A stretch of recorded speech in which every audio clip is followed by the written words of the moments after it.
Później przenieśliśmy się na ulicę Elektoralną. 13, to był dom żydowski zupełnie. Tam mieszkali wyłącznie Żydzi. Prawdopodobnie to był oddany dom temu Towarzystwu Społeczno-Kulturalnemu Żydów w Polsce, którego szefem był mój ojciec. Tam mieszkał między innymi niedawno zmarły taki pisarz polsko-żydowski w Szwecji, taki Michał Moszkowicz, prawda? Czytałem o nim. Nie miałem, od dzieciństwa nie miałem z nim żadnych kontaktów, ale w dzieciństwie wcześniej bawiliście się na ulicach, miałeś przyjaciół, było życie ulicy, życie w ruinach, życie... Tak, było jedno i drugie. To znaczy było życie w ruinach na ulicy Elektoralnej, na której mieszkałem. 2 domy dalej zaczynały się ruiny, prawda, getta. I tam bawiliśmy się bardzo często i tam odnajdywaliśmy różne skarby. Tak, mało byliśmy wrażliwi wówczas na wymiar Holokaustu, natomiast na przygodę. To znaczy, że to była niesamowita przygoda w gruzach, bawienie się w jakieś tam udziały partyzantów wojskowych i tak dalej. Pamiętam największy skarb, jaki znaleźliśmy, to jakieś pudło po sklepie optycznym zapewne i tam były różne szkła, okulary, no i oczywiście bawiliśmy się tym. To było tak.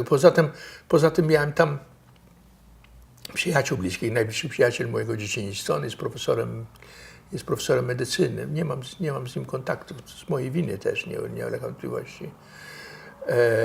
Jego ojciec był profesorem medycyny, on jest profesorem medycyny, mieszkał naprzeciwko mnie, chodziliśmy do tej samej klasy, nazywał się Sławek Maśliński, nazywa się.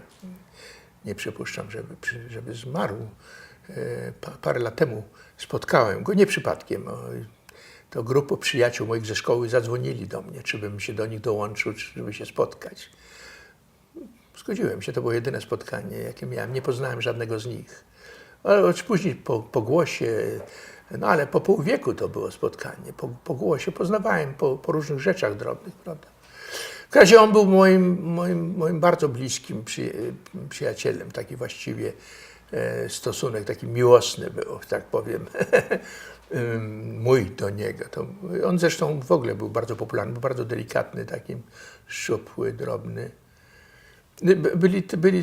Byli tam też inni koledzy, ale też miałem sporo grono antagonistów, to znaczy takie bijatyki na korytarzu w szkole, takie kupy, rzucanie się na siebie, jakieś bitwy.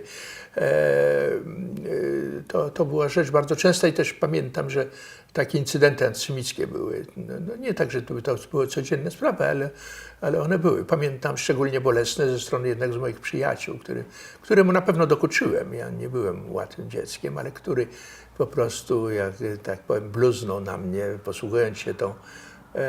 Później mnie przepraszał, ale potem posługując się tym językiem, co mnie kompletnie sparaliżowało. To znaczy, to była jedyna sprawa, która, zwłaszcza ze strony kogoś, kto był mi bliski, to była jedyna sprawa, która na mnie robiła bardzo silne wrażenie. Tak, to byłem odporny, piłem się, uczestniczyłem w różnych bijatykach, odpowiadałem na jakiekolwiek zaczepki natychmiast, że tak powiem, ofensywnie, czy też agresywnie, można powiedzieć.